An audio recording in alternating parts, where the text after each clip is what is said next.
Welcome back to the Operationalizing Profit webinar series. So glad to have you joining us today. It's going to be a great day, and we're really thankful that you take some time out of your busy schedule to join myself, Adam Willis, Wolfgang Krosky, and Thad Parkington. We are here to talk about operationalizing profit, efficiency, growth, experience, profit. Last week, we talked about architecting labor efficiency. Today, we are talking about architecting experience, how to leverage the operational drivers of owner and resident experience plus profit. Next week, we'll be talking about architecting growth, but so glad to have you joining us here live today. And we've got a lot of things in the house planned for today. I always do this, guys. I always forget to change the chat settings to everybody can chat with everyone. So, all right, I've just done that. Where are you tuning in from? Go ahead and jump into chat and tell us where you're tuning in from. Tampa, sunny San Diego. Danielle, thanks for making us jealous. And then the question I want to throw out there today is what's one thing that you love about property management? Okay, I don't know that I've ever asked that here in this webinar series before. What's one thing you love about property management? Let's get a little gratitude going as well. We are privileged to have some great panelists in the house today. Thad Tarkington, Second Nature. Thad, thanks for joining. And Adam Willis, Nestwell. Thank you, Adam, for being here and sharing your experience with the industry, and Wolfgang Krosky with Krosky Real Estate. Wolf, appreciate you being here as well. Some things we got coming into chat. Never a dull moment. I love that. That's like the best way to say what you love about property management. Never a dull moment. New problems to solve. I love the long-term relationships with my clients. Michael Francis, the people making lives better, giving our clients amazing investment experience and our residents an amazing quality home to live in. Thank you for the positive outlook there, Michael. I appreciate that very much. My name's Daniel Craig. You know me. I'm the author of the Narberth County Standard, CEO here at Profit Coach, and we help property managers expand their entrepreneurial freedom by building highly profitable, self-managing companies. And as I've said before, the thing that I'm even more thankful than all that is to be dad to these kiddos and husband to Megan. God has given me many blessings, and I'm thankful for all the blessings that we experience every day in our lives from God. All right.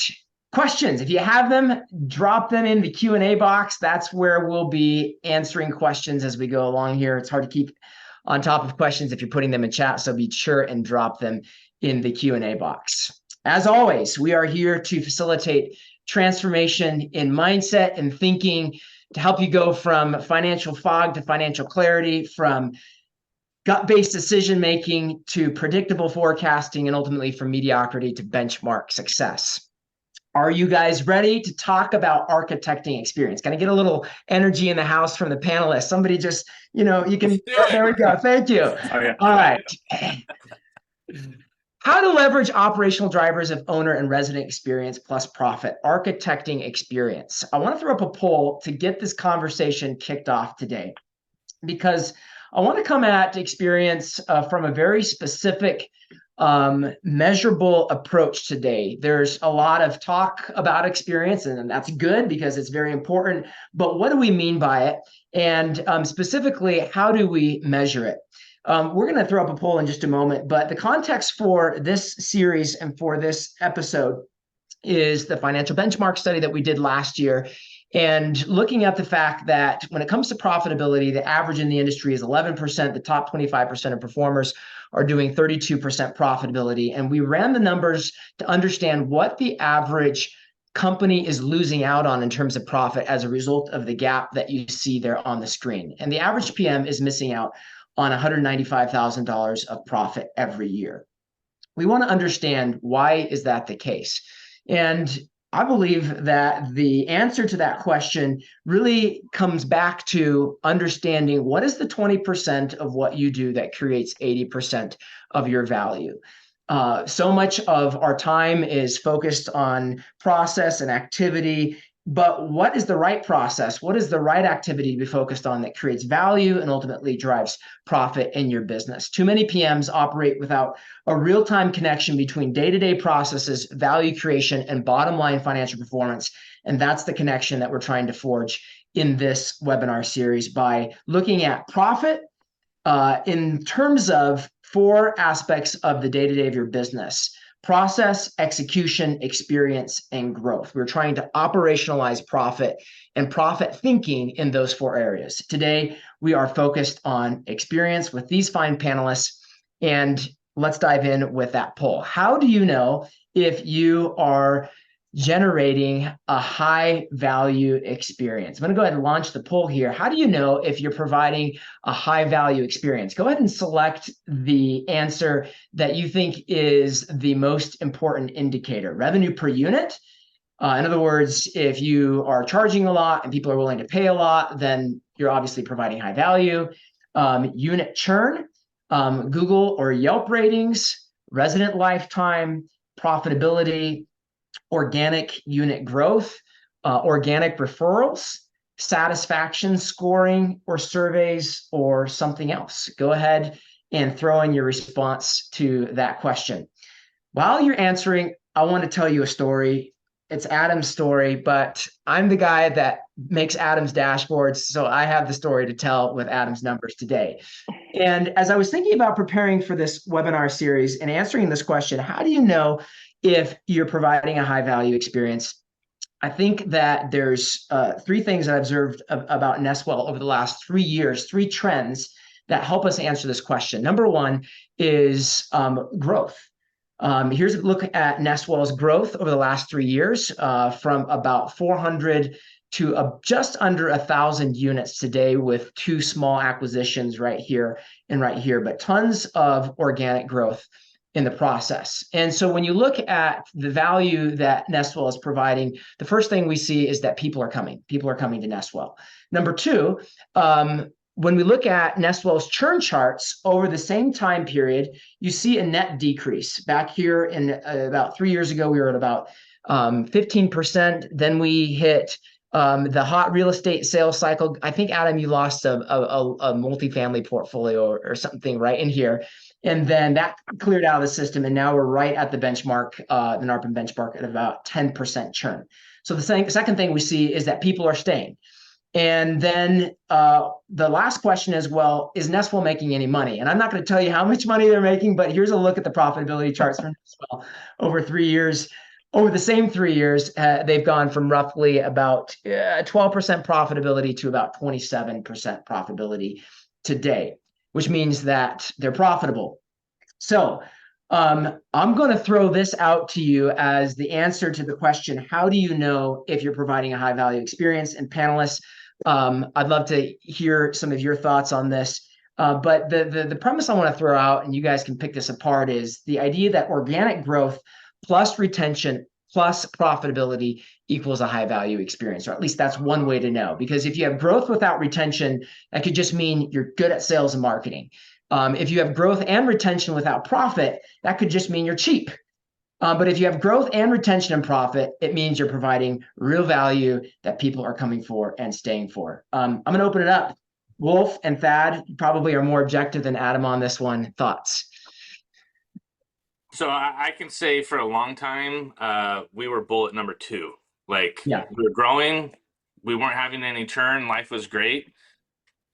But then you start looking at your numbers and like, oh, maybe life's not as great as we thought, right? Because you're so stuck on number of doors, how many doors do we have? And the company doing real estate sales and looking at the whole thing, but realizing on the PM side, it wasn't as profitable, and we need to make a change. So I definitely agree with number three, growth, retention, and profit as indicators. Thad, I'd love to hear your thoughts. And by the way, I just threw up the results of the poll. 26% of people think that unit churn is the best, most important indicator of experience, based on what I put on the screen anyways. And the next one is organic referrals. Thoughts on all the above? Yeah, I would agree. I like to focus on churn and referrals, because at the end of the day, I think if people are leaving you or they're referring you, it's kind of different sides of the same coin here, which is, are people happy with the service, happy with the experience? And I think, like, in any business, finding what really drives a good experience. There's probably a handful of things that really impact people, and I will probably talk about this later. But thinking about a resident or an investor owner, what's that first impression you leave with them? So starting your sales process, do you come off professional? That really sets that bar, and then from there, obviously you can grow trust, build trust, or you can lose trust. But that's one area I highlight. I think so. I love that. And that speaks specifically to the question of what is the 80%, the 20% of what you do that drives 80% of the value. We're going to dig specifically into that, Thad. Great lead into that. Adam, this is your story that I just told for about a minute. Any feedback on this, especially having walked this journey? Yeah, I have a post-it above my camera here, and it says people, product, and profit. And if you have an amazing people experience, and your product is solving concerns for your customers, the profits will follow. The post-it right next to it is everything we do, we ask, how does it provide value? So every decision we make is directly correlated to what's the experience for the customer, how does this impact our product, and the better it is, the more we can charge. Awesome. Okay, well, let's dive into the meat and potatoes for today. We're going to be talking about experience fundamentals. We're going to be talking about measuring and improving experience inputs, and then measuring and improving experience outputs. Folks, we're probably going to go about 15 minutes past the top of the hour. So we're going to run for about an hour and 15 today, about another hour from now. So it's going to be awesome. Hang with us as long as you can. Experience fundamentals. This is really what I was just alluding to, but I want to give you some specific things to kind of hang your hat on in terms of growth, retention, and profitability. And these are numbers that I would encourage you to measure in relationship to the NARPM accounting standards. As I will just throw up a little bit of a sampling of that data. The national average for churn is 20%. Whereas the top 25% of companies with the lowest churn are right around 10%. And by the way, this is based off of 2021 data, which was very much still in the hot sales market. And even in that time, companies were still maintaining fairly low churn at 10%. When it comes to profitability, again, we've talked about this, the average is 11%. The benchmark's 32%. Next week, I'm going to be bringing data on what the fastest growth companies do in terms of adding new doors, so that you can sort of benchmark yourself in terms of the door add side of the equation. But these are some experience fundamentals. But I think the big question for a lot of us is what's underneath the surface of these experience fundamentals. What, like Thad was saying, are the first impression, significant experience, or like Adam was saying, the things that we do that really drive value. That's what we're going to start talking about in terms of onboarding, in terms of maintenance, in terms of communications, and some other areas of your business. But before we dive into that, we are really thankful for the partners for this webinar series that have made this possible, and they've banded together to put together this Operationalizing Profit resource bundle. And it's 4 different resources. First of all, it's an expanded, not available to the public, resident experience report from Second Nature, a set of benchmarks for world-class maintenance operations and experience from Property Meld, WBDM's output system from RentScale, and then 10 workflows to increase your profitability through systems, plus a bonus hiring process to reduce time to hire as used by the Lead Simple team. So if you would get some value out of any one of those resources, just say, yes, I want that, and we'll have our partners send those to you. If you already said yes last week, you're already on the list, but want to make these resources available to you again. Let's talk a little bit about measuring and improving experience inputs. And the question that I want to ask here is, what are the key events in the owner and resident lifecycle that you have to get right? In other words, what is the 20% of what you do that creates 80% of your value? And I've already talked to Adam, Wolfgang, and Thad offline about this, so I'm not going to have you guys answer this question. We're just going to dive right in. First of all, we're going to talk about owner onboarding best practices. And Wolf, I want to just have you talk a little bit about your journey with this, some of the metrics that you're currently looking at and tracking one of the things that came up in the webinar last week that I just put up here was something from Brad, and that is the amount of time between the onboarding to the basically getting that unit or that owner handed off to their ongoing property manager and pod. So that's what that number is about. But what are some things you've been tracking related to onboarding experience and some best practices around that? Yeah. So I think first off, a lot of times people say, oh, Wolf, all this automation, all this tech, you probably have dashboards that are just pages and pages. And the reality is I don't. Dashboards are definitely not one of my strong points, but trying to get better at that. So we use 90.io and have our scorecard in there. And what we are tracking as far as that owner experience is the number of emails, calls that are coming in those first 30 days. Because for us, it's an indicator of, well, how is our onboarding experience going in general? Like, are they reading the emails, or maybe the wording's not clear? Maybe we can change up our messaging. One thing that we found is people don't read, so we're changing our onboarding experience to be more video based and actually scheduling old school phone calls and using that to improve that experience, because our onboarding wasn't super automated because we wanted kind of that high touch feel, but it still relied upon emails at different sequences when we thought, okay, they're probably now going to get their first owner distribution. So let's explain that process and all those things that were covered during the sales process and the initial onboarding, but we wanted to, do it again. But the issue is we're finding, I think people just don't read. So even when we try to spice things up with the chat GPT email and emojis and all that, it's still just not working. So we're going to actually do scheduled phone calls and changing some of our emails to actually be videos to help with that based on the data that we're getting. I see somebody asking about what software are we using to track emails and phone calls. I'll let you know it is a little bit on the manual side. So we use Zoom for our phone service. We were using Ring Central, but when you can cut your phone bill by half, you make the switch. So we're using Zoom, and you can export your call log. You can sort by caller ID and different things, but it is a little bit on the manual process. On the email side, we have in our owner onboarding process in Lead Simple a simple question of how many emails were sent, and in Lead Simple in the inbox we can see exactly how many emails came in from that owner, and then we just put that number. So it's not an automated, just the number shows up in the scorecard and we know. And I wouldn't say that our number is 100% accurate either, but at least we can see the trend.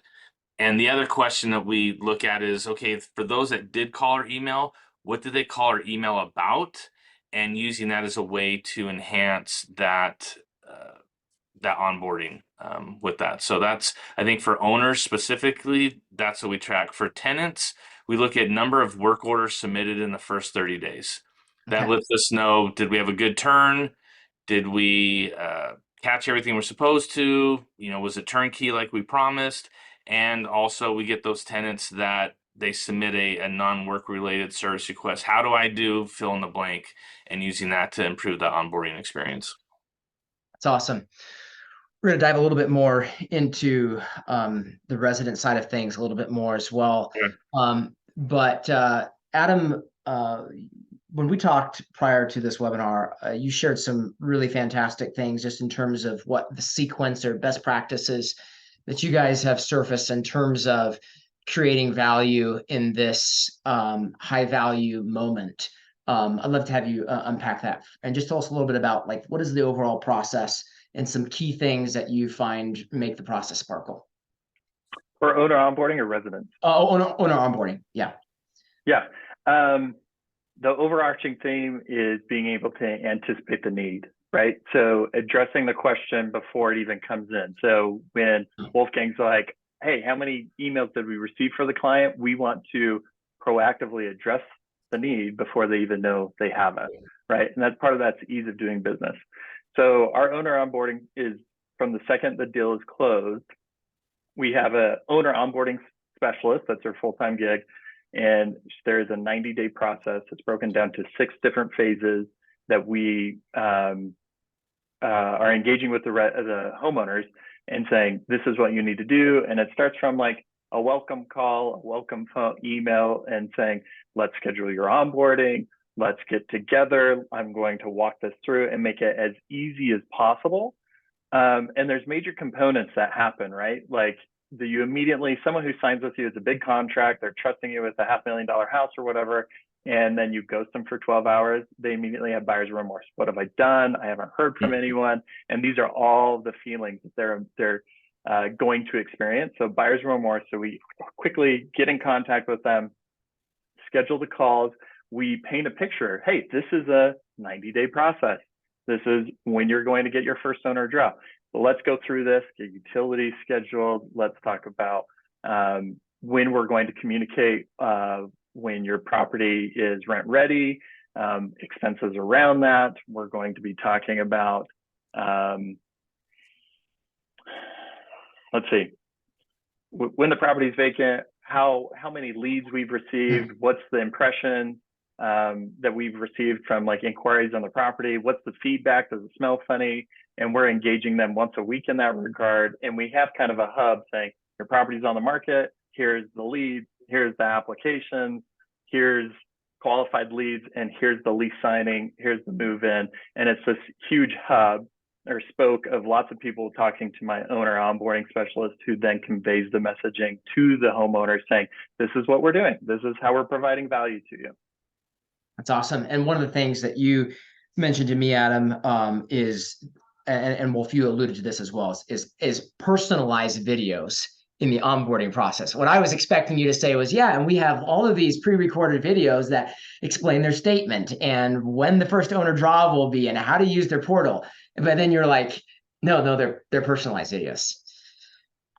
Yeah, so we did do that for us in our emails. We would have some canned, here's how to log in your portal, etc. But when we looked at the data, like people didn't watch it. So yeah, whether you use like BombBomb or Loom to do the animated thumbnail with their name, whatever it takes to get them.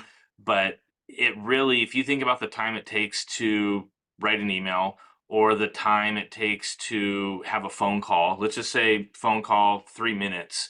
What type of personalized video could you record in the same amount of time, send it to them? It's personalized.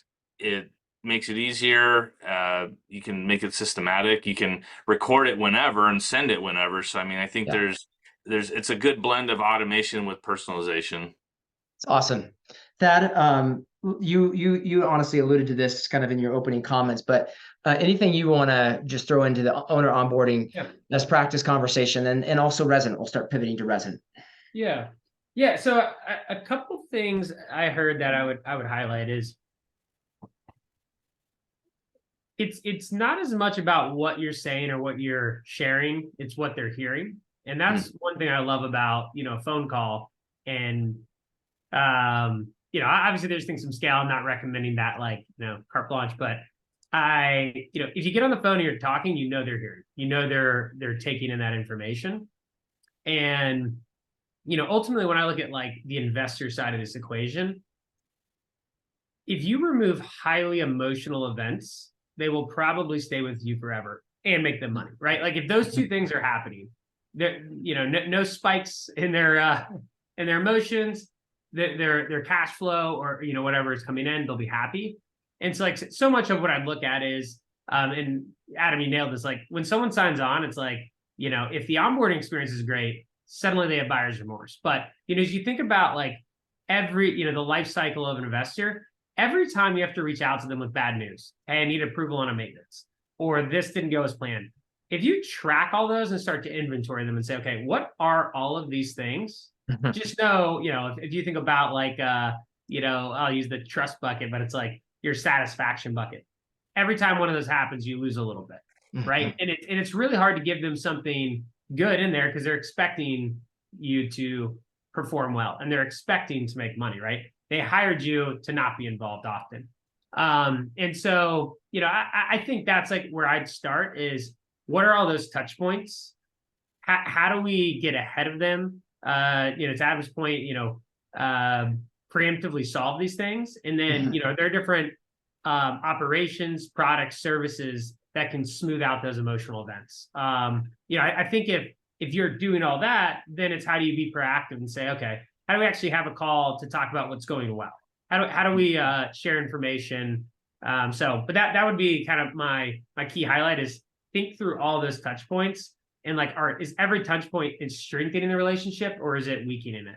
And what I see so often is, it's a very reactive industry, but it's just the only conversation points are negative, and that's the impression that people will build. So that's great stuff, Thad. And one of the things I took away from what you said is the whole idea of like even collecting data on what are those common interaction points or those negative experiences that are occurring now, and then what can we do proactively to remove those from ever occurring. So the point there is tracking the communication across all of your clients and finding what those themes are and then addressing those.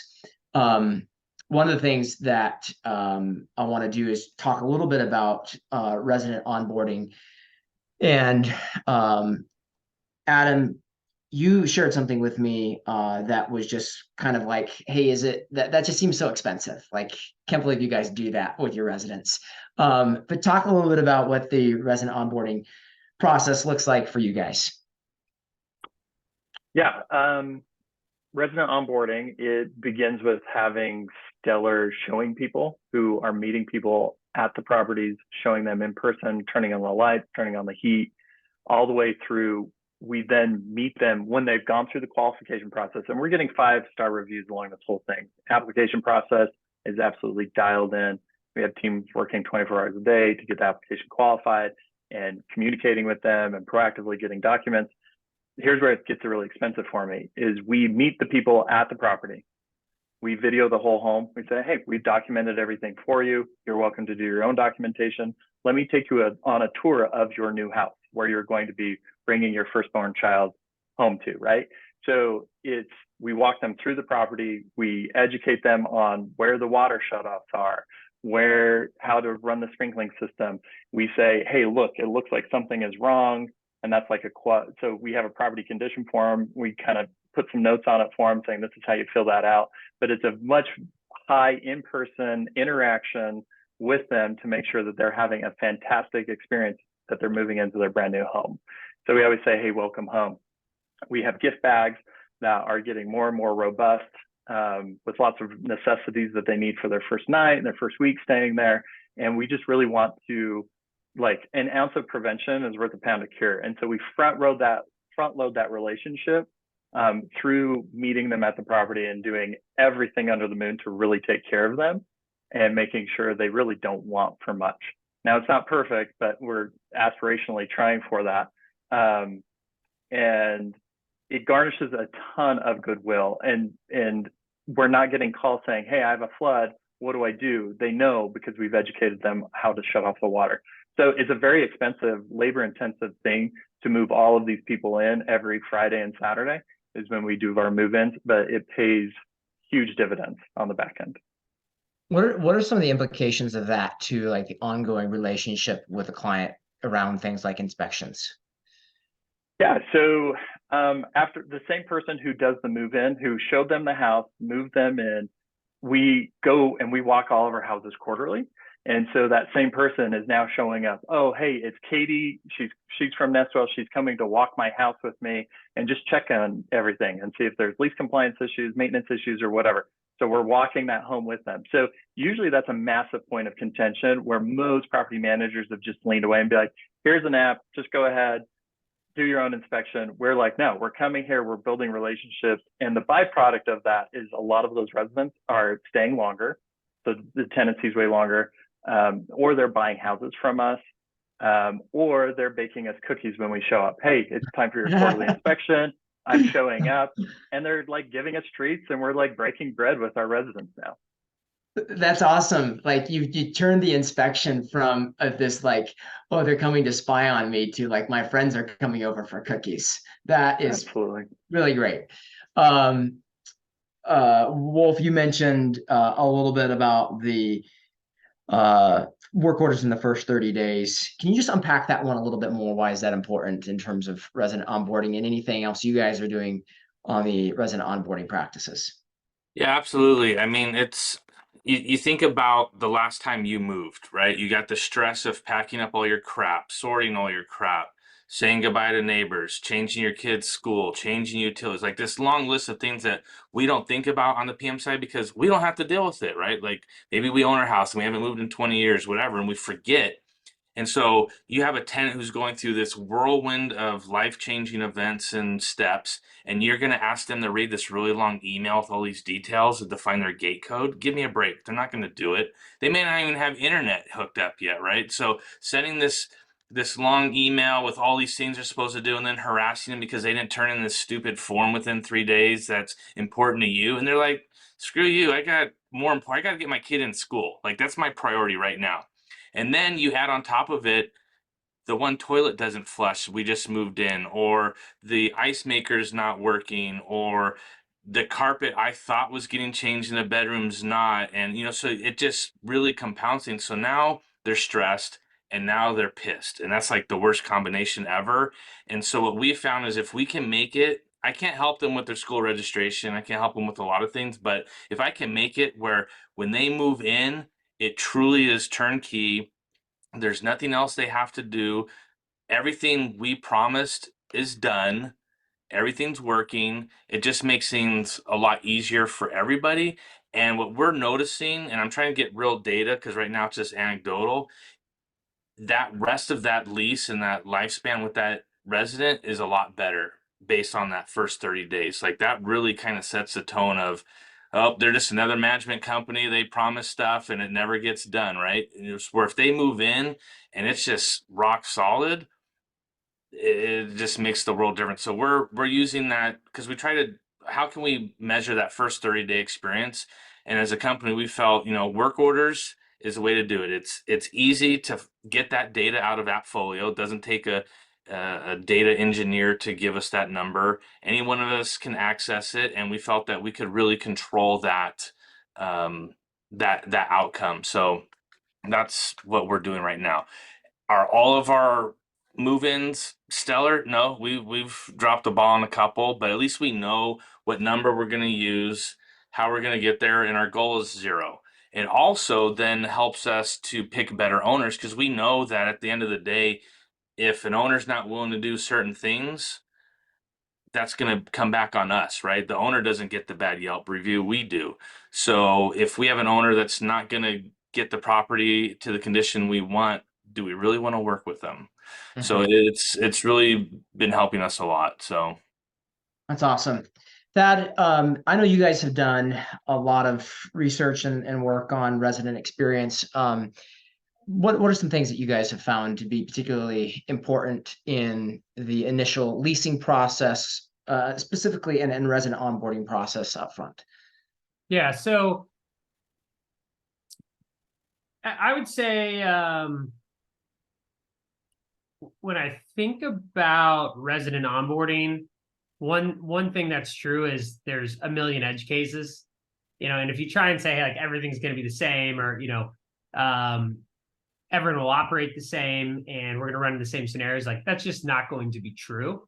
And so something that we've been working on heavily at Second Nature is really this kind of resident onboarding and kind of enrollment tool. And so the idea is when you're moving into a new property, a resident may have never owned a home or lived in a single family home either, where they're responsible for a ton of maintenance items, responsible for the lawn. There's just things they haven't ever even thought of. And it seems obvious to us, but like people move in a month later, the lawn's overgrown. They're like, what do I do? Right. And so, the way we think about this is because you have so many edge cases, how do you kind of create these closed loop systems and accountability for the items that really matter to the property and to the property owner? And so this tool, what we're building, what it does is effectively the resident goes through and it takes all their responsibilities from the lease, something that people often don't read. It brings it up into easy to digest, bite-sized pieces, just explaining, if it's a multi-unit, here's how parking works. Do you want to add parking, right? That's a selection you can make right there, removing that human piece. Lawn, this is what your responsibility is for lawn maintenance. Do you want to do it yourself or do you want to, have a vendor do it for you, right? And so it's kind of this whole configuration tool. And effectively, we just went live with this recently, but effectively what it does is it digitizes that entire enrollment process in small bite-sized pieces where you can see is each thing complete. And then it's paired with these closed loop systems we've designed. So one example I'll give you is renter's insurance, just an easy one. If you kind of rewind 5 years, 10 years, everybody's saying, hey, you have to have renter's insurance. Here's why. The challenge people would have is somebody moves in, they were told to buy a policy. Wolfgang, to your point, it was probably in a 30-page letter. They didn't buy it. They've got 4 kids screaming in a moving van. And the last thing you're going to do is say, hey, call State Farm and I'll give you your key, right? It's, hey, send it to me next week. But right, if you think about the incentives, the leasing agent's not incentivized to follow up. Property managers are busy, right? You have all these moving parts. And so that's where if you don't have a closed loop system, what you ended up with, a majority of residents were uninsured. And then the downside of that is you have a kitchen fire and it's a real big mess. So the closed loop system design there is, okay, well, you have to be on a policy of some sort. So in the lease language, we're going to say, resident, you're responsible to have insurance. If you do nothing, you'll be on this policy. If you want to shop for a policy, you can do it here. If you have your own policy, you can upload it here. And then on the back end, if they upload one, they're covered. In the event that for any reason expires, they get auto re-enrolled, right? And so that's one example there. You could say the same thing for like lawn service, for example. This is the standard you have to maintain it to. You can do it yourself. Here's the cost. You have to get a lawnmower education, and so you start to think through kind of that onboarding piece. It's here's all your responsibilities. And we've designed a closed loop system that solves these. And then it's about giving that resident choice, accountability, and transparency. Choose how you want to solve the problem, but there's an accountability mechanism. And I think, again, if you look at any business problem, often, there's a lacking incentive to solve it. So I saw some jokes in the chat here about maybe I should make a test. The reality is people won't take the test, right? Like you can keep adding more stuff, but how do you get people to really digest information, and how do you design like a fail safe knowing they won't? I think is really important in the resident onboarding process. So That's great stuff. That just so we're all clear, what do you mean specifically by a closed loop system? Yeah. So the example would be using the renter's insurance. It's you can have your own policy, or you're on this policy, and this expires. You pop here, and in the event, if you want to buy your own, you can upload it. So it's like no matter there's no escaping the proper outcome, right? So that's what I mean by closed loop is just there's a solution designed for every edge case to capture and make sure that something's taken care of. That was great. Thank you, Thad. When it comes to the next big area that we want to talk about here, let's go to maintenance best practices. And Wolf, you touched on these a little bit, but on the last webinar, we talked a little bit about speed of repair as just a basic metric of experience, turn time, target less than 15 days, also the number of touches per ticket, and any additional thoughts you'd have on that, Wolf, as it relates to maintenance metrics that you're tracking and trying to improve? Time to get the work order assigned. Okay. I think a lot of tenants realize labor shortage, just different things, but they just want to know it's just not sitting on somebody's desk sitting there, like it's being worked on. So as soon as they can see that it's been assigned to a vendor, it's a big stress reducer. So that's one that I would add to this list. I mean, maintenance, there's like millions of metrics you could get into, but as far as around the experience and what was important for a resident, it's how quickly is this thing moving along, and how quickly can we get somebody to the house to fix this problem? Because to us, the microwave not working, I'm sharing this because this is a recent story in our office that we could do a whole webinar on, the 5-star review around a microwave that my mom swapped out. Anyways, that was a big deal, this microwave. They still had cooktop and all this, it was a big deal. But for our office, it's like, it's a microwave. You still have your cooktop, it's not a top priority. And we have to, I think, put ourselves in the other person's shoes, right? Every work order that's submitted is an emergency to that tenant. We have to somehow get it done and for us, we have different criteria, but for them at that point in their day, that is an emergency for whatever reason, and it's top priority. Not having hot water ruins the rest of your day, all these different things. So how can we use data to help speed up work orders? Because even though it's not an emergency to us, it's an emergency to our resident. And it's one of the top reasons why residents move is around how maintenance is handled. So maintenance and communication are the top two that we really focus on, both on owner and resident. But the speed in which work orders are dealt with and then completed is huge for residents. Awesome. And like callbacks too, like did it actually get fixed the first time around? Having to rearrange your work schedule because the vendor didn't do it right the first time and now they got to come back a second time is a big one. Thad, Adam, anything you would add on to the maintenance discussion here? Yeah, I can go. Adam, or you first? Go ahead. Take it away, Thad. Cool. So I'll highlight one of the most recent products we brought onto our platform was on-demand pest control. Partner with PestShare on that, and when I think about pest control, like using this as an example, I was talking about highly emotional events earlier. And so if you look at, your typical property and let's say you have a basket of 100 properties, and hypothetically, let's say 10 have a pest issue every year. Right now, that's not something that's budgeted for, right? So the resident makes a complaint. Their expectation is you're going to solve this, right? They probably, didn't read the lease with the responsibilities. So their expectation is just whatever they came up with in their mind. The problem then is when you go to the owner and say, hey, you need to pay for this. Yeah, and you just create a highly emotional event. I lived there 5 years, never had a cockroach. Why is this my fault? And then no matter where it lands, you've got three people, yourself or the property manager, the resident, the investor, with a little bit of friction, and everybody's having a bad day now, right? And so I think, you look at, Adam was talking about how do you do preventative stuff. So to me, like, a solution like this is saying, okay, first, let's get this budgeted for. We know it's going to be a problem. How do we budget that? How do we equally distribute that so everyone, is kind of contributing their cost to it? And then the nice thing is when you have a, pest control issue that pops up, instead of the old way, which was, kind of finger point until someone finally gives up and kind of waves the white flag. Now it's, hey, we budgeted for this. Here's where you submit your claim, or your work order. Someone's going to come out and solve it. So this resident gets a great experience. But then the thing that, often will happen is you might roll this out and you don't see this anymore, but it's actually such a high value. The fact that the resident can just submit a ticket and get something solved, that's great. What's even better though is that's not an hour that your team member spent getting beat up by another investor. That's not an hour you ruin the investor, called them on a Tuesday afternoon and they were having a bad day already, right?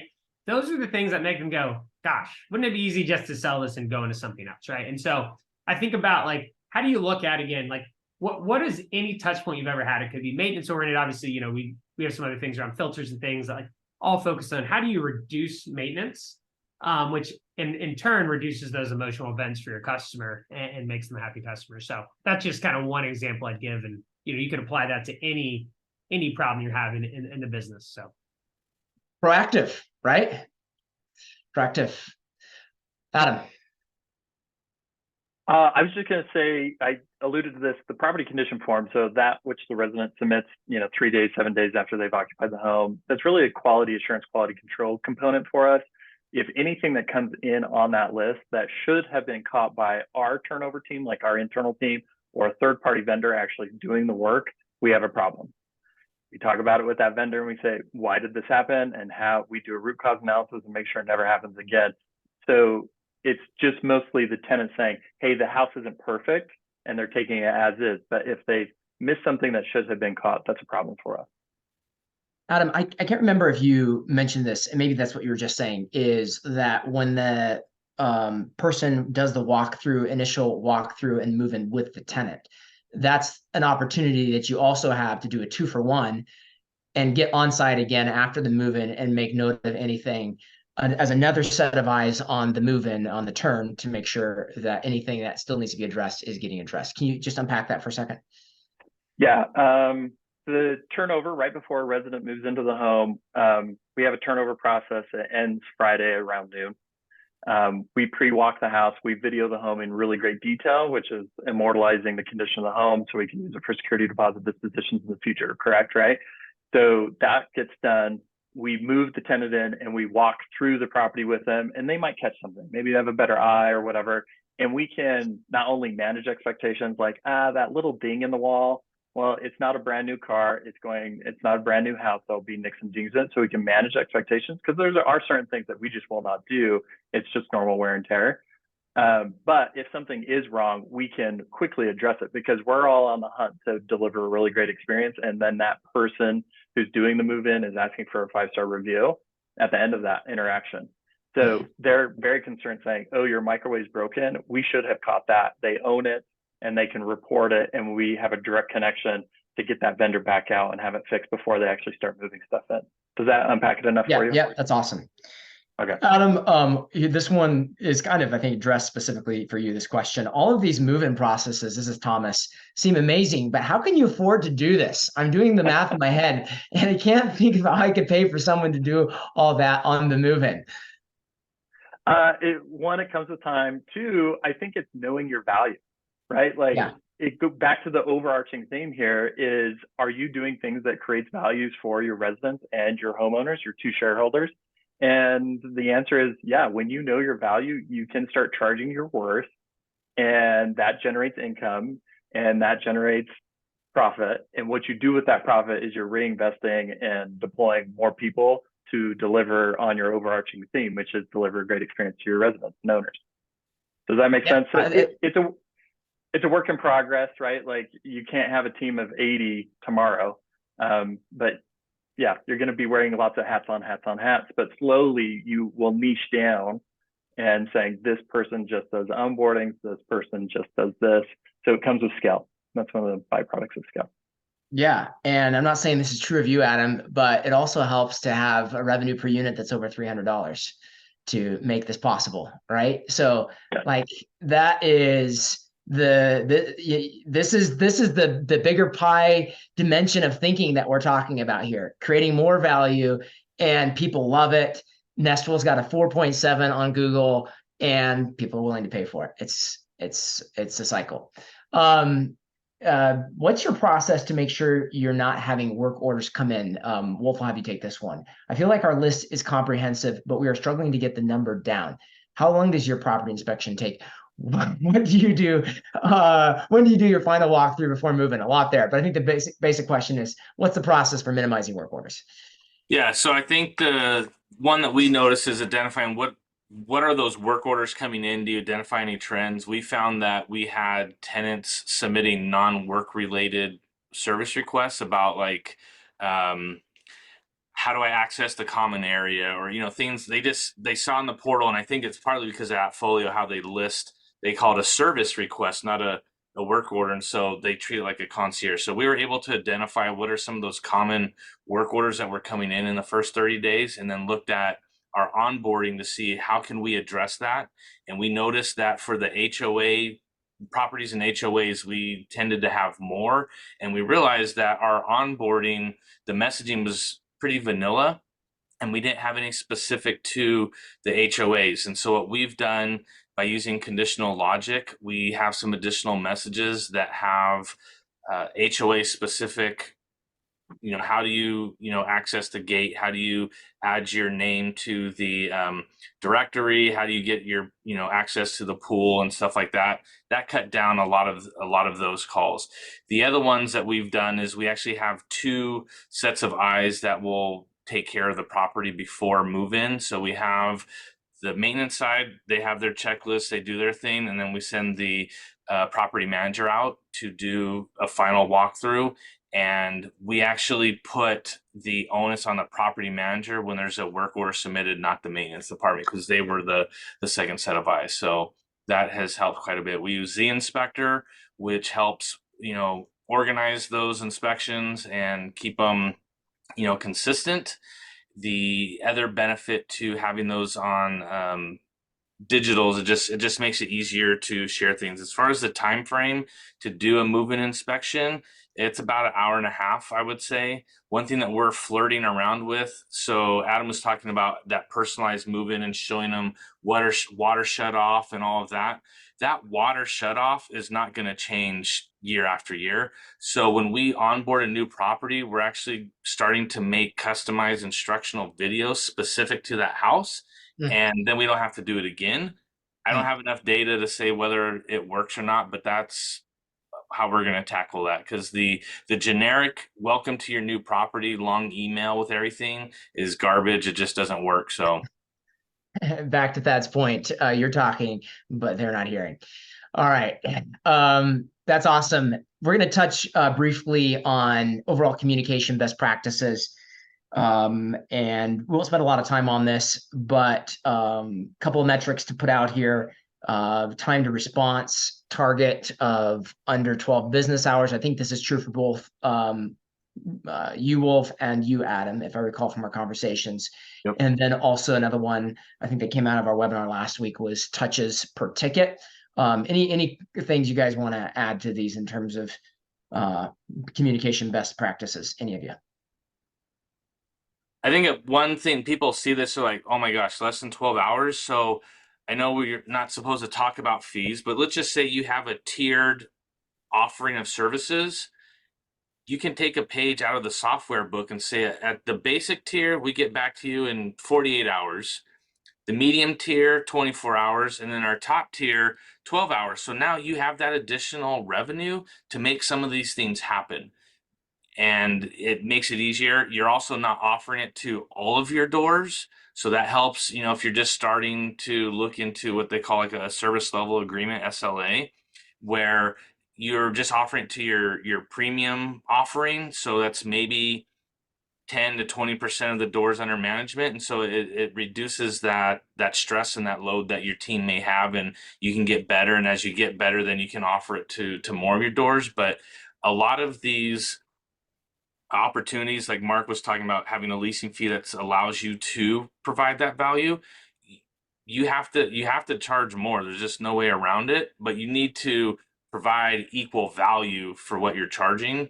And so having different tiers is a way to do that. One example that we've changed it is the work order authorization, the dollar amount in which we can just automatically spend owner's money.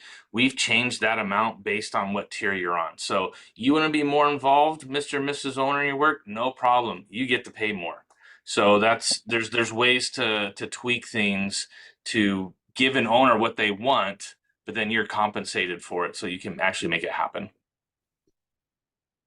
Awesome. All right. Well, that's the measuring and improving experience input segment of today's webinar. We're going to be moving on to a tremendously valuable segment on measuring and improving experience outputs in just a few minutes. So hang around for that. I think it's going to be gold.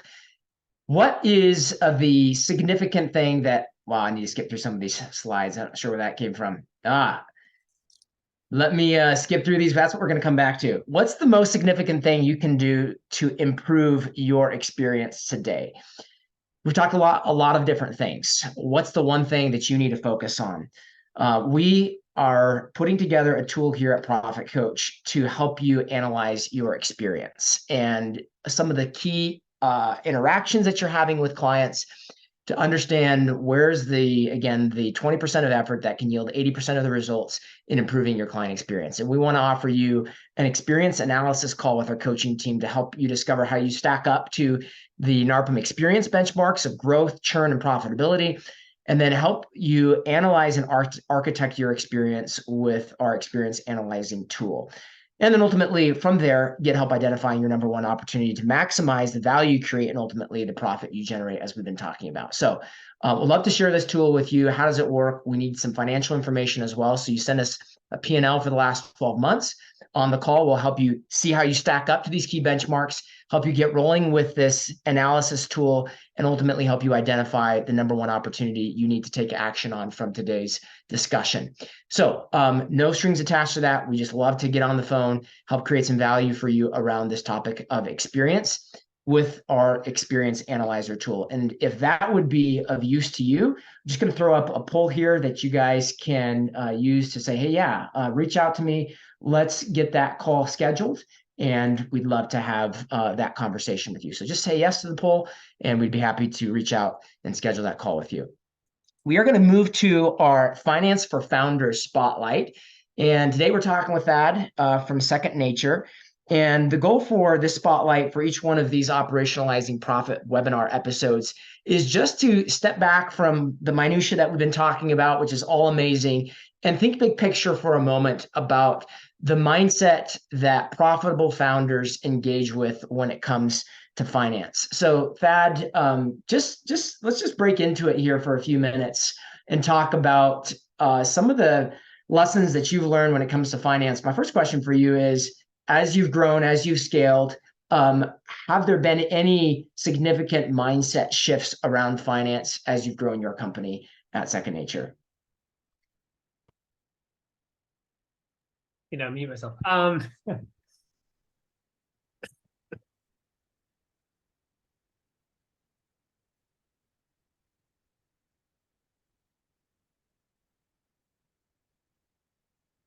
I love the pause for a thoughtful answer. Yeah, no, I'm. And I think some of the metrics that you are specifically tracking. Yeah. No, I was gonna say it's definitely changed, right? And I don't know.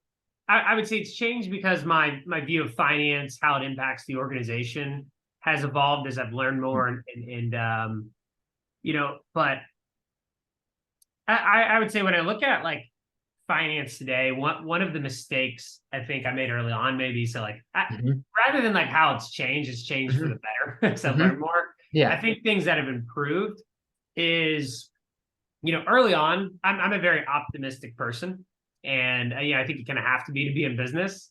But I've let that flow into a little bit of the way I would think about financial. So I'm like, all right, if we do everything right, what's going to be, in your case, my owner churn? If we do everything right, what's going to be my cost of labor, right?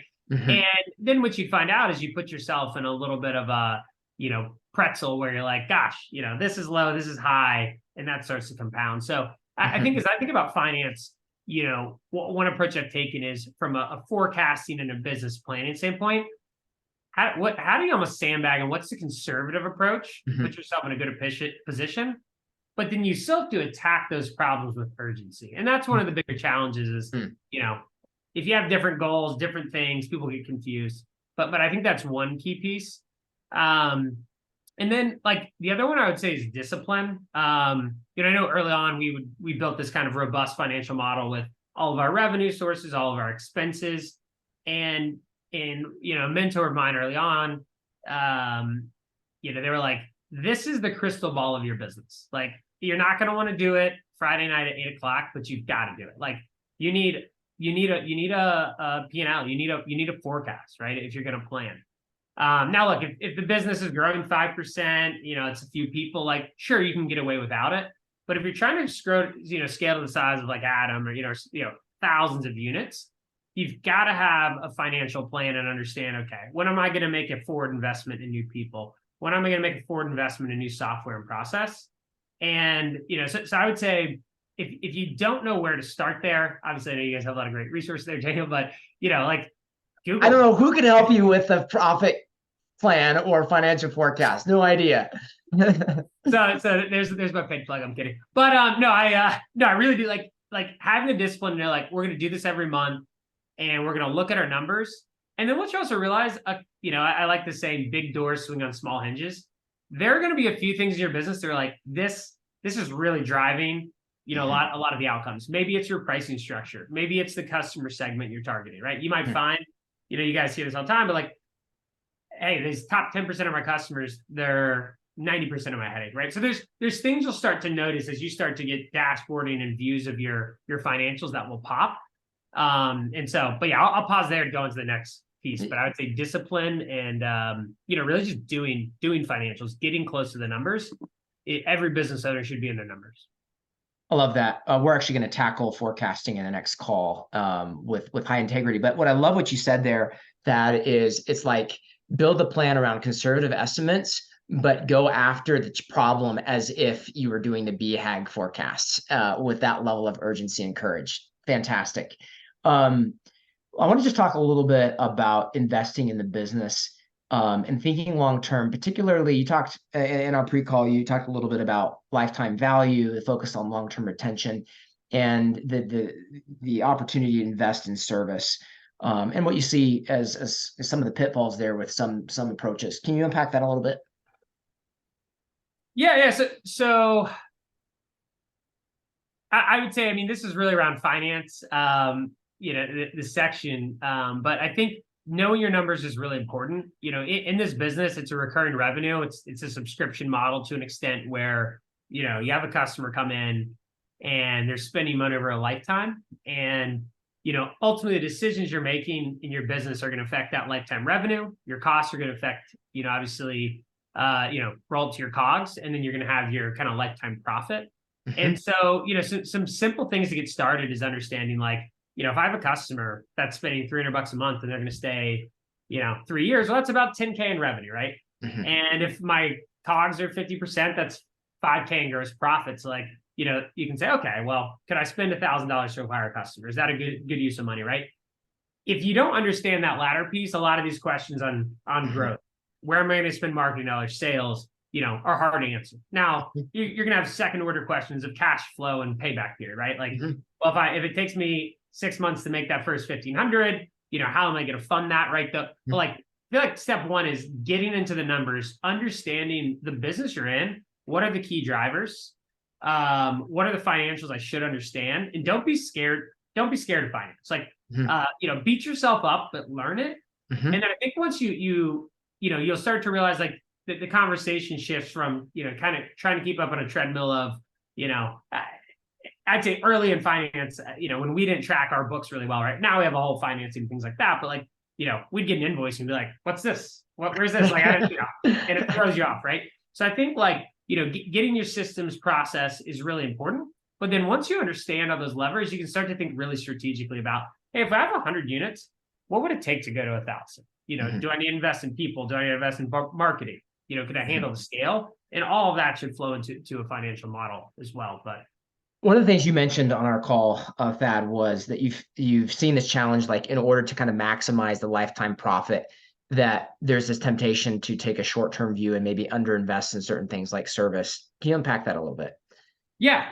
I know we were talking about this earlier, and I'll give an example of an industry I think about, which is home warranty. A lot of you are probably familiar with it, and I've been to a couple of the different facilities, done some tours, and talked to those teams. And what I'd often see is, a home warranty business, you're typically charging $60 a month. So call it $720 in revenue a year.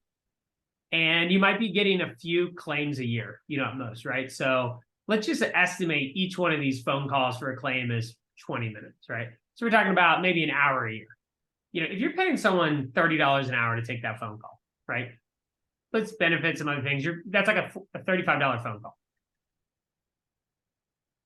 Out of $720 in revenue, that's only 4%, right? And so I think what you look at, though, with those businesses, one of their most common complaints is, well, I get bad service. I don't get good response times. So their organic's bad, right? There's high churn. And, but when you talk to a customer service executive at those companies, they're like, look how much I've lowered my costs. I'm paying $11.37 an hour instead of $11.42. My, here's all this efficiency I'm driving. And, I don't know what the right answer is right here, but I think the question I would push to ask is, hey, you're spending 2% of revenue on customer service instead of 4%, but could you charge instead of $720, $740? Yeah. And have, a rock star customer service team. And I don't know if, like, for second nature, that's something we're really focused on, heavily investing and improving. And it is tough to do, but like that's somewhere I kind of look and just, like, take a bigger picture and say, okay, actually, and if I had more expensive people, would they stay longer? Would they learn the business better? Could I train them easier? Would they be more committed? Right? Like, what are the other outputs of that? Right? Yeah. So again, I would look at any area of business, and sometimes spending more on quality is going to save you money in so many other places. But like, that's, I think key is kind of looking at the full picture. when it That's comes to fantastic. Great advice. Think big term, big picture, think long term. Thanks, Thad. Really appreciate you sharing those thoughts from your personal experience. All right, folks, we are going to go back to experience outputs. We're going to wrap up with this. And I want to talk a little bit about measuring and improving experience outputs in terms of reputation reviews and then referrals and just other measurables. But we're going to spend a little bit of time here on reputations and reviews best practices. Adam, you guys have a 4.7 on Google with 1,300 reviews and counting.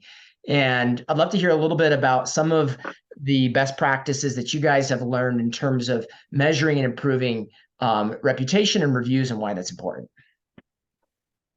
Yeah.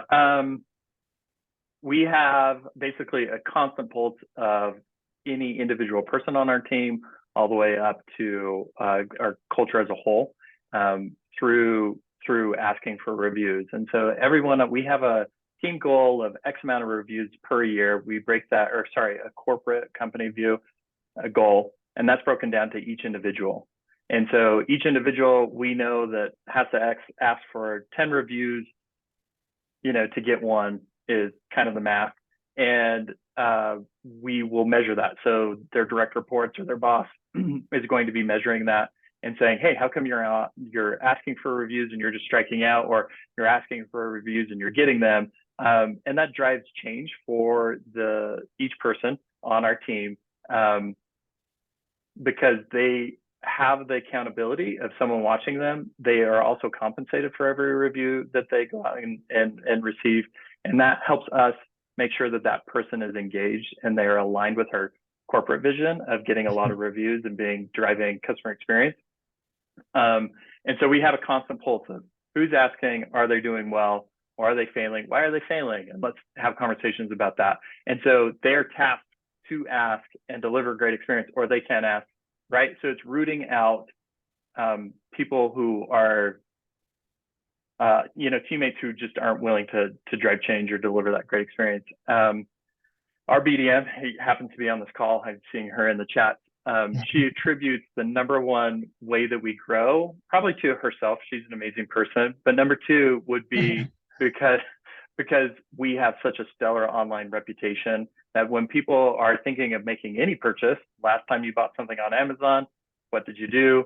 You check the reviews, right? And you immediately bought based off of that, or because someone referred you to that product. And so we generate a ton of leads and close a lot of business. In fact, when we're on Facebook posts and I see my local teammates saying, oh, I'm a low-cost leader, or I'm a fixed-rates property manager, I say, go read my reviews. That's all I have to say. And then the phone rings. We joke about it as a local chapter. Engages the team to make ownership of the experience. Kind of touched on that. Everybody has to own the outcome. Everybody's vision is aligned with the company's vision. And we really do hire based off of character and personality. And if they're just eager to help people, that's like 90% of the way there. Because we can teach them how to respond to people. We can teach them property management. We can teach them all the rules. But really, are they just inherently good people who want to deliver a great experience?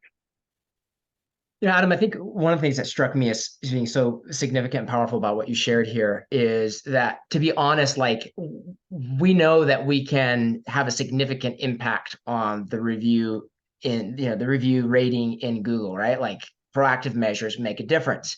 And I think I've thought that in some way, like, maybe takes away from the genuineness of the number.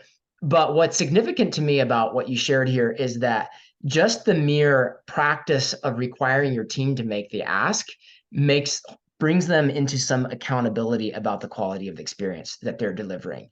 In other words, like, how do you have the confidence to make the ask, to make the 10x ask that you need to get the one review?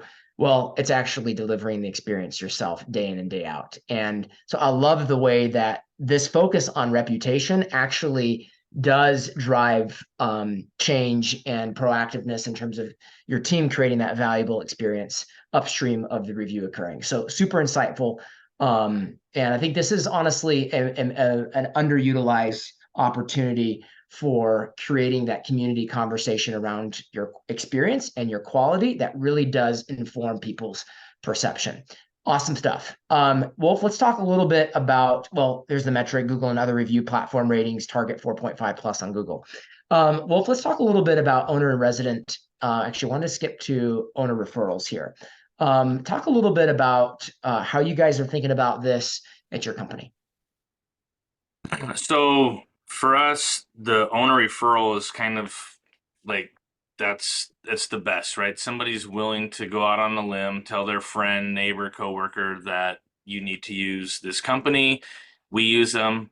That's what we aim for. So we've changed. We had a lot of our in our processes automatic emails at certain trigger points to ask for a review, and we just realized it's best to pick up the phone at certain points, say, hey, I noticed that you blah, blah, blah. Would you mind giving us a review? So we're tweaking that. And on the referral side, the same way.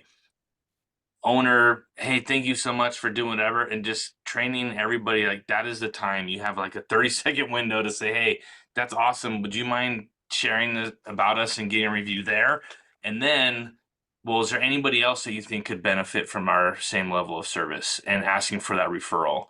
And that one's a little bit harder to get people on the team to ask for that directly, but that's what we're going for, that we need to be able to ask directly for that referral, and not the cheesy, on the card, that a lot of realtors use. Hey, we would love to, we don't do that, but just directly ask at that same time when we're asking for the review, well, is there anybody else that that maybe has the same pain point that we could help them with?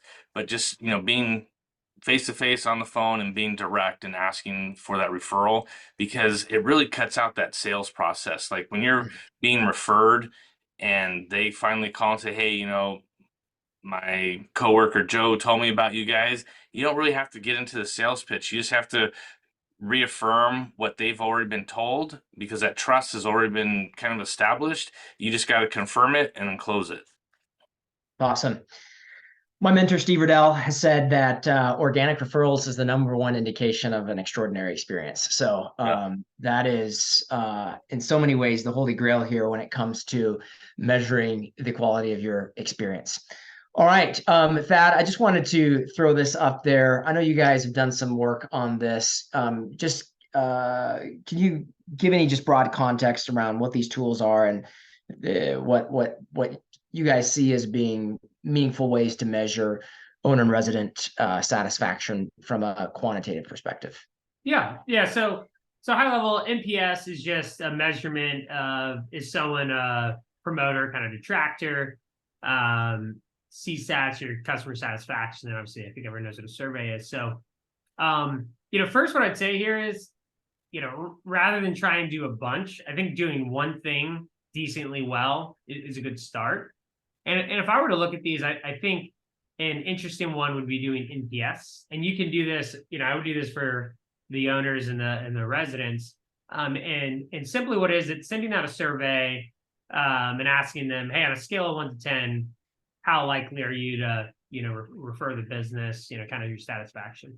What's cool about it is if somebody gives you like a 9 or a 10, they'll be a promoter, build your NPS. If they give you, I think it's less than 6, they're detractors, somewhere in the middle is neutral. And so over one output you'll get is your NPS. And you can kind of track that as a company KPI and say, hey, every month, how are we trending? Are we getting better? Are we getting worse? The cool thing though is, when somebody gives you a 9 or a 10, if you use a tool like one out there, there's a bunch you could use, it's called Delighted, pretty low cost. And it sets us in, kind of automates it all. But everybody gets a 9 or a 10. We were just talking about organic referrals. You could just have someone once a month and say, hey, go take those 15 10s we got. Let's go ask them for a referral. Let's get on the phone, ask what we're doing well, right? Let's get some good feedback. And then when you get anything less, there's a feedback box. You can say, hey, rank it and why. And what we found when we do this is, we get a ton of feedback, often really good critical feedback that we want to hear. And that's when you can reach out and say, hey, I know you gave us a 4. What can we do to make this better, right? And so I think it's, it's something that like universally set up, easy to use, but it kind of starts to bring inbound, unhappy people that you can go, fix that and fix the problem, and they could drive referrals. So that'd be one highlight I'd throw if nobody's doing that today. That's awesome. All right, folks, we're going to wrap it up here. Thank you so much for staying along with us today. Final actions, how to take action on what we talked about. Where do you stand? Do you have clarity on where you stack up on experience? Get in the game of financial performance with an ARPM accounting standards. Get converted, get in the game of financial performance, and see how you stack up. We talked about LER. That's not the right slide for today. We are talking about 3 questions for architecting experience. What are the 3 things that you need to focus on leaving this call today? I'm going to leave these with you, and then we're going to wrap. Are you solving the right problems and celebrating the solve? Your team needs to be focused on solving the right problems, the 20% that creates 80% of your value. And then you need to tell your clients when you've solved your problem and their problem and celebrate it with them. Number 2, are you making it easy for them? Think effortless experience. Number 3, are you getting organic positive feedback from your clients, spontaneous wow responses, organic referrals, reviews, etc.? 3 questions to take action on what we talked about today. Go and beat the benchmark. Join us again for episode number 3, Architecting Growth, how to leverage the operational drivers of growth and profit. Thank you, everybody. Thank you so much, Thad, Adam, and Wolf. And folks, we appreciate you joining us today. Have a great day and take care.